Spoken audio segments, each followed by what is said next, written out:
Problem solve করা যায়। তো আমার উদ্যোগটা অসুস্থতা নিয়ে যদিও, কিন্তু এই হিলিং এর সাহায্যে যে কোনো সমস্যারই সমাধান করা যায়। এই হিলিংটা হচ্ছে একটি ক্রিস্টাল পদ্ধতি, মানে ক্রিস্টালের সাহায্যে, ক্রিস্টাল হলো একটি প্রাকৃতিক বস্তু, সেই প্রাকৃতিক ভাবে সেই সমস্যার সমাধান হয়।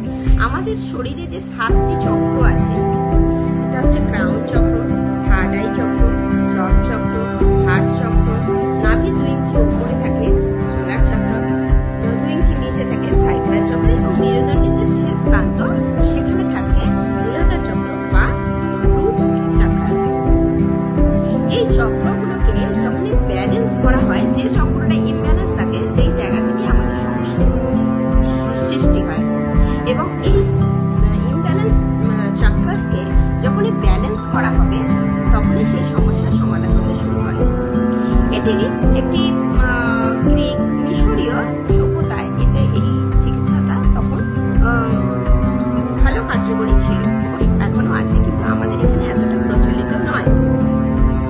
যে কারণে আমি এই উদ্যোগ নিতে চলেছিলাম, যেটার অ্যানাউন্সমেন্ট আমি কালকেই করবো।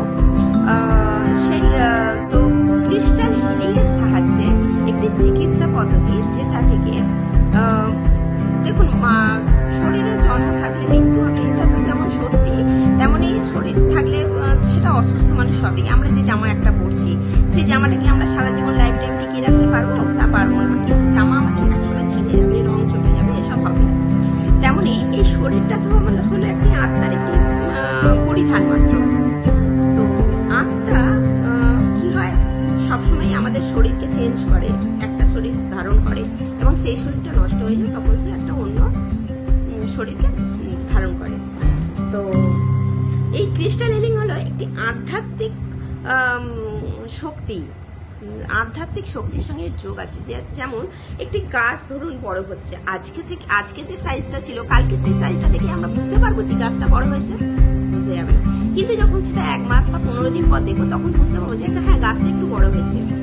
সেই রকমই ক্রিস্টাল হিলিং নিয়ে যখনই মানুষকে একটু সুস্থ হবে, তখন আজকের থেকে কালকেই বুঝতে পারবে না, কিন্তু 1 মাস পরে সে রিয়েলাইজ করবে যে আমি কতটা সুস্থ হয়েছি বা এরকম কিছু। কারণ এটা তো একটি প্রাকৃতিক পদ্ধতি। তো প্রকৃতির উপর বিশ্বাস রাখতে হবে, এবং সেটার উপর আমরা বুঝতে পারবো যে কতটা রিয়েলাইজ করে